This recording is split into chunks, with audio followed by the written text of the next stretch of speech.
33 Days to Eucharistic Glory, written by Matthew Kelly, narrated by Matthew Kelly and Alexander Salamet. Week 2, the Eucharist and the Saints. Mother Teresa, Spiritual Habits, Day 8. Set your minds on the things that are above, not on earthly things. Colossians, chapter 3, verse 2. Mother Teresa is one of the most beloved women of all time. She emerged as an icon of goodness in the modern world, capturing the imagination of the whole world with her heroic acts of service for the poorest of poor. She was a steadfast voice of faith and love in a world gone mad with materialism and hedonism. Contrasted against the unbridled materialism of the modern world, the simplicity of her life caused men and women in all states in life to reflect upon the way they were choosing to live their own lives. At a time when secularism had a firm grip on the soul of our culture, her humility could hold the attention of any crowd as she spoke profound spiritual truths. This Catholic nun intrigued the hearts, confounded the minds, and inspired the spirits of people of every faith and nation. With no product to sell, and no public relations representatives, she became one of the most famous people in the world, and her mere presence was so magnetic and powerful that world leaders and celebrities of every type were often left baffled. Her appeal was truly Catholic, universal. She was truly a remarkable woman.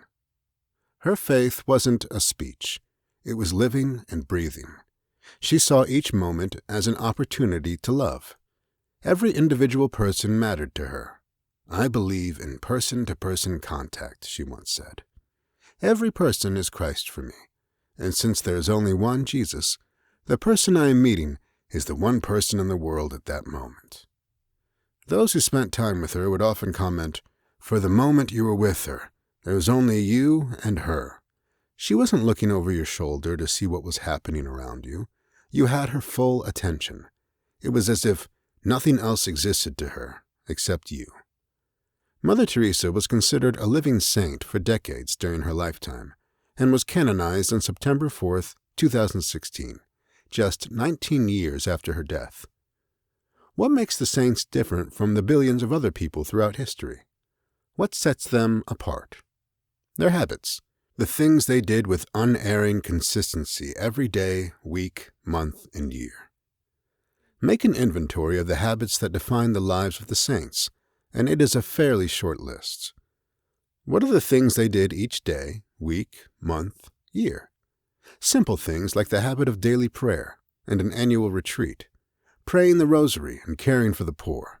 And the overlap from one saint to another is massive. They didn't all have vastly different habits, but remarkably similar habits.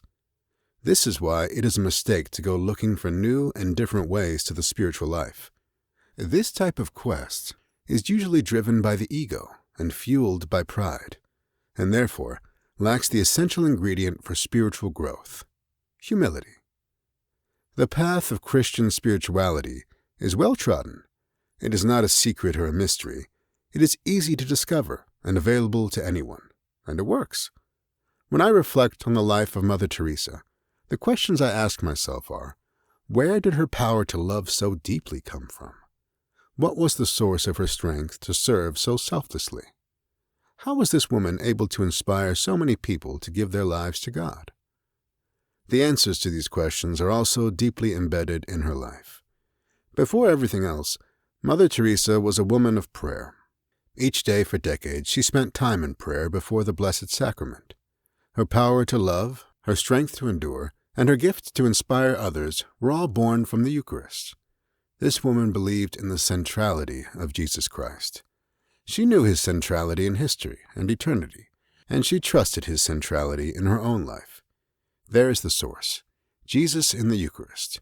She placed Jesus at the center of her life. Eucharistic adoration was one of Mother Teresa's primary spiritual habits. Spending time with Jesus in the Eucharist was an essential part of what made her who she was. It is a habit she shared with almost every saint who has ever lived. The world was obsessed with the power and magnetism of her goodness, and yet The world ignored the source of the holiness she manifested everywhere she went. It would have been easy for her to lose herself in the enormous fame the world lavished on her. Why didn't she? The media is full of stories about famous people who have been chewed up and spat out by fame. Why didn't fame affect Mother Teresa in the same way? She spent the first hour of each day before the Blessed Sacrament in adoration. As the impact of her work grew, some of those close to her asked her to reduce this to 30 minutes, pointing out that every minute she spent with people bore tremendous fruit. This may have seemed reasonable and rational to those proposing the change, especially in light of all of Mother Teresa's other daily spiritual practices. So did she capitulate? No. She increased her time of adoration to 2 hours each morning and reminded those closest to her that Jesus was the source of all the fruit their work was bearing. Later, as her legend grew, she increased her daily adoration to 3 hours. Our lives change when our habits change. What problem are you trying to solve in your life right now? Do you see how the habit of adoration would help you solve that problem? Do you see how the habit of adoration would have helped you avoid that problem to begin with? How would your life change if you spent an hour each day before the Blessed Sacrament? Try not to dismiss the question. I realize that for most people, this is not possible, but consider it for a moment anyway. How would your life change? Get lost in that reflection for a few moments. Think on it as you go about your day. Now consider this. What is possible? 1 hour a week? 1 hour each month? 10 minutes each day?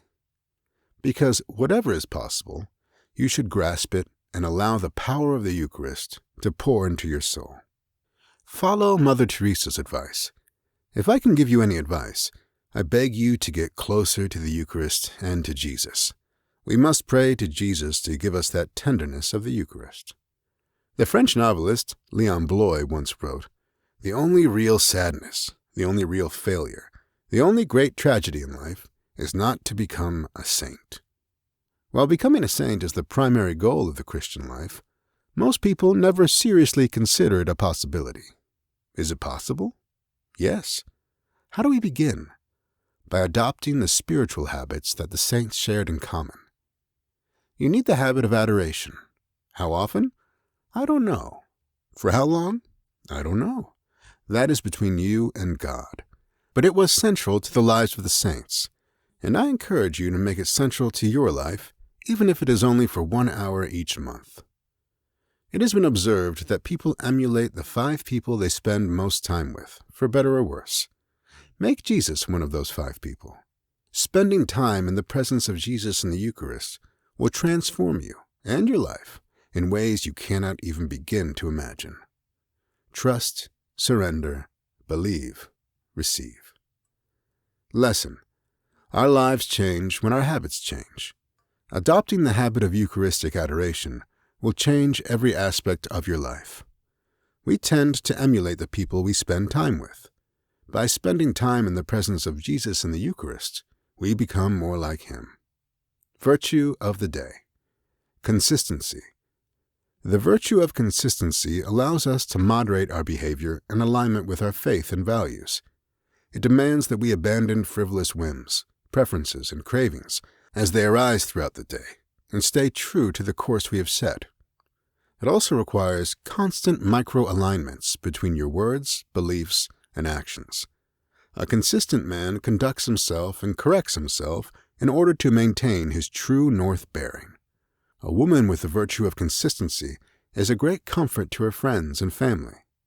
Consistent people are sometimes mistaken for being boring, but only by those who don't value the rare peace consistency ushers quietly into our lives. Spiritual communion. Jesus, I believe that you are truly present in the most holy sacrament of the Eucharist. Every day I long for more of you. I love you above all things, and I desire to receive you into my soul. Since I cannot receive you sacramentally at this moment, I invite you to come and dwell in my heart. May this spiritual communion increase my desire for the Eucharist. You are the healer of my soul. Take the blindness from my eyes, the deafness from my ears, the darkness from my mind, and the hardness from my heart. Fill me with the grace, wisdom, and courage to do your will in all things. My Lord and my God, draw me close to you, nearer than ever before. Amen.